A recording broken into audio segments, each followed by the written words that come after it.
Welcome back to Mac Talks Football, and Manchester City have just lost their game against Brighton. It ended at 2-1 and a huge result in context of the Premier League title race. So let's go ahead and talk about the game. I said in my prediction video, I said that this was going to be one of those games where Manchester City could really struggle. They are not in their top form. They have been not playing to the level that you expect from Manchester City. Even before they started losing the games, this is like their fourth defeat in a row in all competition, starting from that Carabao Cup defeat to Manchester to Tottenham Hotspur. But they have not been playing good even before that Southampton win, the draw against Wolves. They are really struggling, Manchester City, and I thought this was going to be another one of those games where they struggle, and they really did struggle. Like that first half of football, it was quite you have these two teams playing against each other. Both these teams are known for their explosive football. Both like to play attack minded football. Husdal and Guardiola, like that is their footprint. That is what they are known for. But that game was nothing like that. It was such a cagey affair in that first half. Both teams are trying to cancel each other out. No clear-cut chances are being created, and it just looked like a cat and mouse game between both managers, just trying to one-up each other.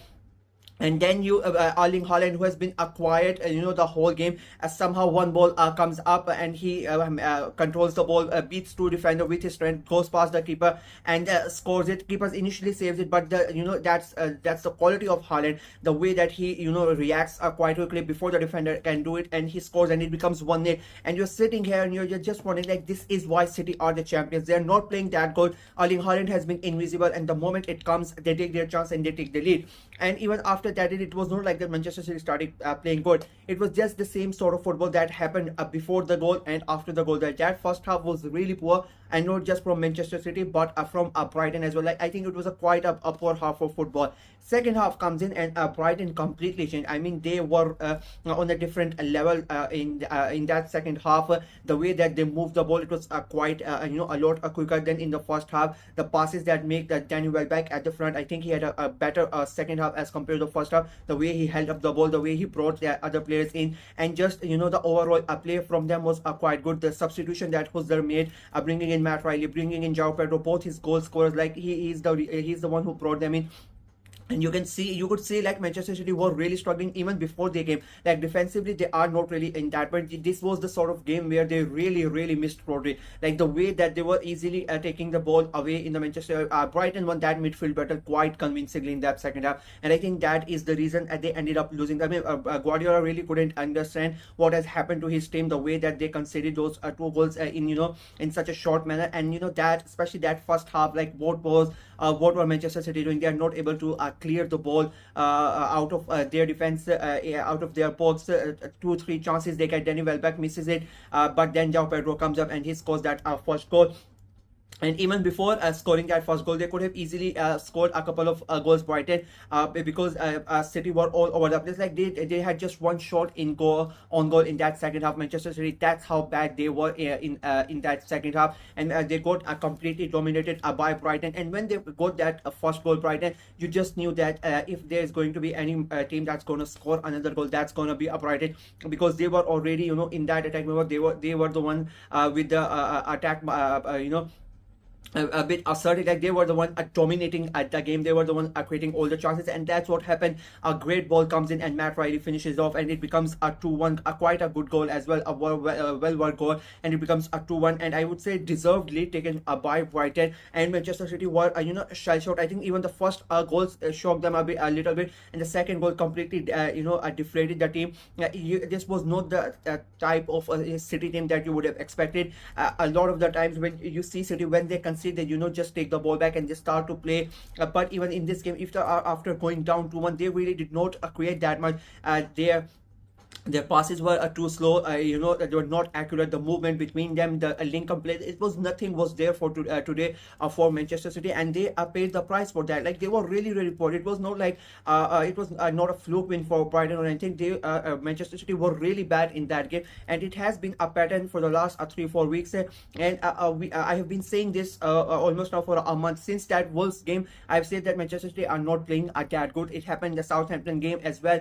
They lost last weekend. They lost the Carabao Cup, and a lot of people thought that because Guardiola played the kit against Spurs, that's why they lost. But then they lose last weekend.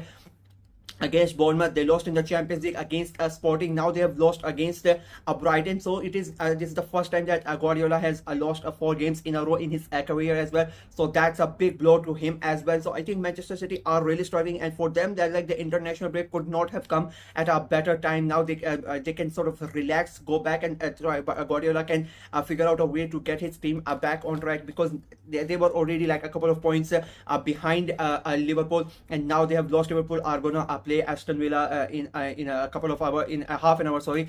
So that game's become a mighty important for Liverpool. If they win that game, they can increase their gap not only against Arsenal and Chelsea, against Manchester City as well. So it is a big game for Liverpool, and Liverpool would know that tomorrow Arsenal or Chelsea are playing. So this game will be huge, because there's a big chance that both of that game is going to end up in a draw, so they could have a very healthy lead going into the international break.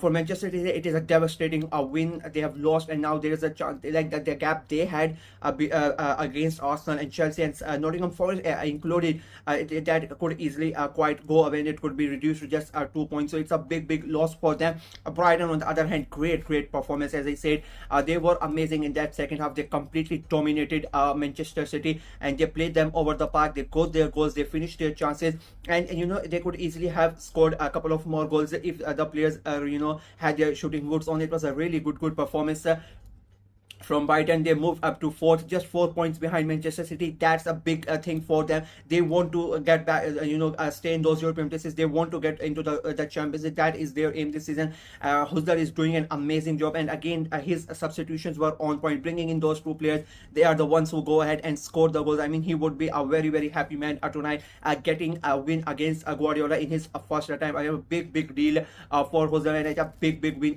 for Brighton, and they would be the happy team over tonight. And their fans, of course, like, they played a big part. I said MX Stadium is a very hard place to go, and Manchester City, I said that before in the prediction as well, that Manchester City are gonna struggle going there, because they are not, even if they are in a good form, they struggle. They are gonna struggle, and they were not in a good form, and that we saw that what happened tonight. So a disappointing night for City. They really need to look at what the problem is. Guardiola has a good time now, almost 2 weeks in the international break. He needs to find some cure for his team. But again, this is Manchester City we are talking about. They have a comeback from downers like that, and they after the international break, they could easily go on a 10-match winning run, and nobody would be able to stop them. So at the moment, it is not looking really good for Manchester City, but knowing City, they could easily make a comeback. But for tonight, it is a Brighton nights, and Liverpool are going to be happy, Arsenal are going to be happy, other teams in the league are going to be happy that City have dropped points. And as I said, the next game that's going to start in only almost 15 minutes now, it's going to be a big game, and Liverpool have to take advantage. Can Aston Villa be the party poppers? We'll see in a couple of hours. But at the moment, Liverpool are excited, Brighton are over the moon, and Manchester City are devastated with that game. That is it from me. Let me know what you guys thought of the game. Manchester City's performance, what do you think is the problem? Why they are not able to go get into the rhythm that they were? What has happened in the last 2-3 weeks? Why they are performing like that? Brighton's performance, and what's your view on Jose? I think I really underappreciated him when he came. I think because it's the first time that he's managing outside Germany. I thought it would be a bit tough for him, but he has exceeded expectation, and he's doing really great. Let me know what you guys thought about it in the comment section below. Like the video, share it as well, click on the notification bell, and of course subscribe to the channel. We are trying to get to 450 subscribers by the end of November, so please go ahead and subscribe and help the channel to go. Until next time, bye bye.